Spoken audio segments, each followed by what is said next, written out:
Basic structure of a C program. These are the different parts of a C program. The documentation section. The documentation can be fixed at the beginning or it can be anywhere within the program, and these are comments used for increasing the readability of the program. It makes others understand the source code, especially when it is a big project. Preprocessor statements. These statements are used to include header files and for defining macros. Preprocessing is done in the source code by including the links of libraries and expanding macros before the actual compilation process.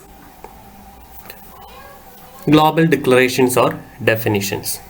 The global variables which is made available in all the sections of the program can be declared and defined before the main function.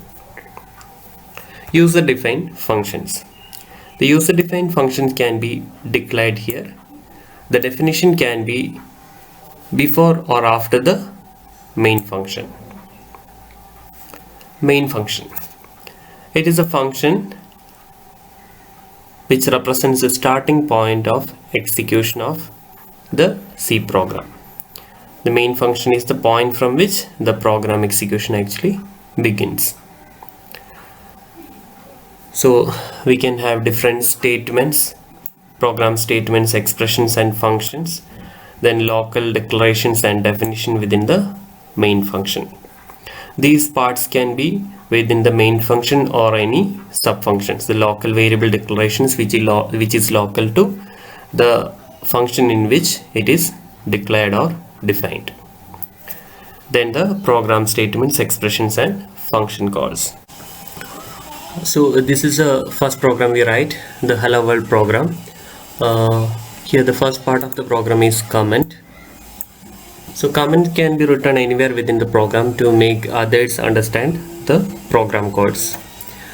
If we write a comment, it must be within a slash star and star slash. This part of the program will not be taken for the execution part. It will be neglected during the execution.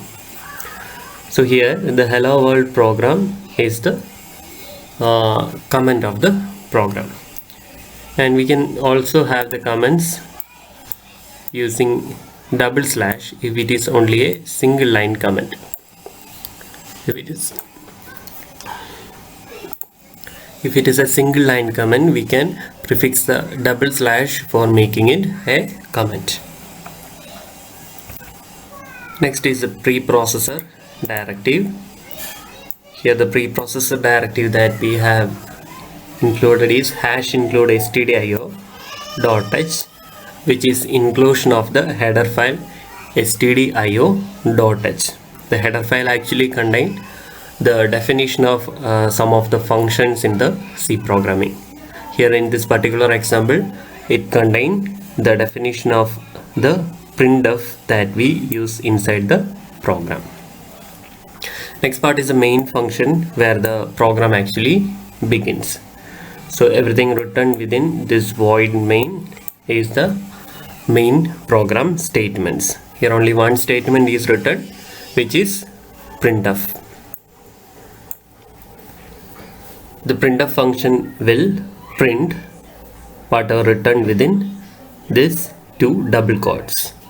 So the hello world will be printed, and the slash n represented here is an escape sequence to move to the new line. So it will print, as a result it will print hello world, and the cursor will move to the next line.